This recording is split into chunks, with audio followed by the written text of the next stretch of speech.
cómo empezaste? ¿Cómo supiste tú o cuáles fueron tus primeros síntomas? Mira, la verdad, en el 2019, en noviembre del 2019, fui a Estados Unidos a visitar a mi hijo y ahí tengo varios amigos. Entonces uno de ellos me invitó a cenar.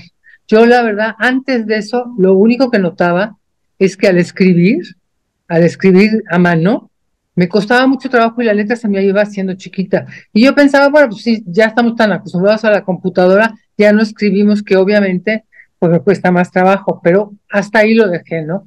Pero entonces fui en noviembre del 2019 a cenar con uno de ellos y me dijo, oye, ¿qué tienes? Te noto muy raro. Ahí le digo, nada. Oye, ¿no te estás tomando algo? Ay, no, le digo, ¿cómo crees a estas alturas de mi vida? ¿Cómo voy a estar drogando, no? Pues te veo rara, pero ¿cómo me ves? Te veo lenta, te veo muy lenta y te veo como muy tiesa. Ah, le digo, seguramente porque me acabo de jubilar y de estar mucho más tranquila, y entonces por eso me ves lenta, porque ya no estoy como siempre, no. Bueno, total, ahí lo dejé y al día siguiente volví a ir nos vimos nuevamente. Y al final de la cena me volvió a decir, ¿sabes qué? ¿Por qué no vas a ver un neurólogo?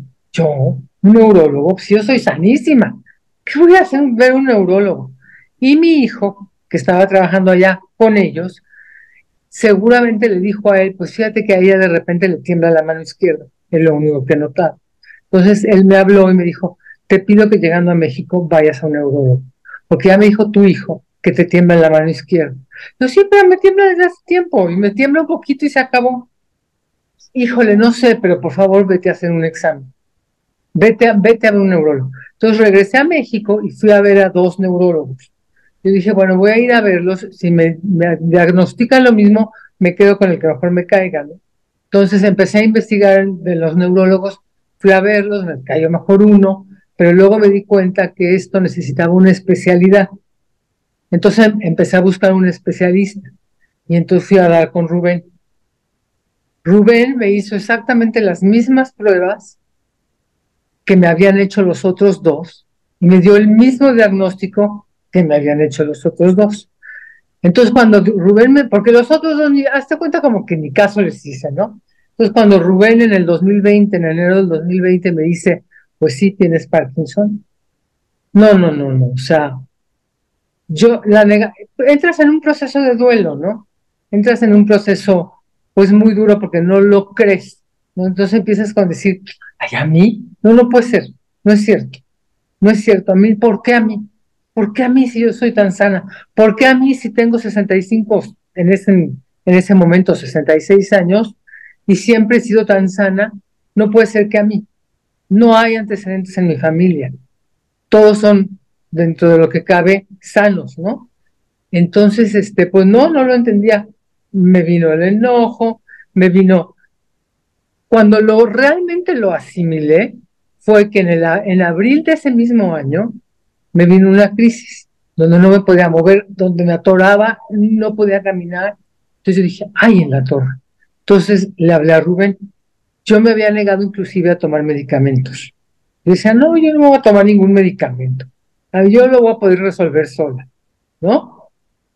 Cuando me viene la crisis, realmente es cuando caigo en la cuenta de lo que significa la enfermedad. Realmente es cuando digo, ay, pensé que ya había avanzado la enfermedad, pero pues no, Rubén me hizo saber que era una crisis y que esto iba a pasar y que tenía que empezar a tomar medicamento. Entonces empecé a tomar el medicamento, pero creo que lo importante aquí es decir, si hay una crisis, si hay un duelo, digamos, un proceso de duelo que pasa por todas las etapas de cualquier duelo, pero lo que es importante, creo yo, es que cuando él me dice esto y cuando yo ya llego al punto de la aceptación, que nunca llega a la aceptación al 100%, porque lo aceptas y empiezas a hacer cosas para adelante. Pero de repente te viene una crisis y vuelves a empezar a decir, wow, ¿no? ¿Por qué a mí no es cierto? Y vuelves a pasar por un proceso de duelo que ya es mucho menor porque ya sabes, ya estás más en contacto con la enfermedad y ya la viviste durante un tiempo determinado sin crisis, ¿no? Entonces, así es como lo viví hasta después del diagnóstico.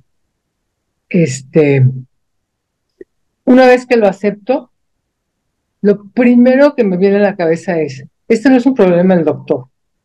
Yo no me voy a poner en manos del doctor y entonces el doctor me va a decir, tómate tu medicamento, vete a tu casa y pórtate bien.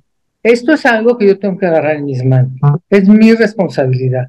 Soy corresponsable junto con el doctor.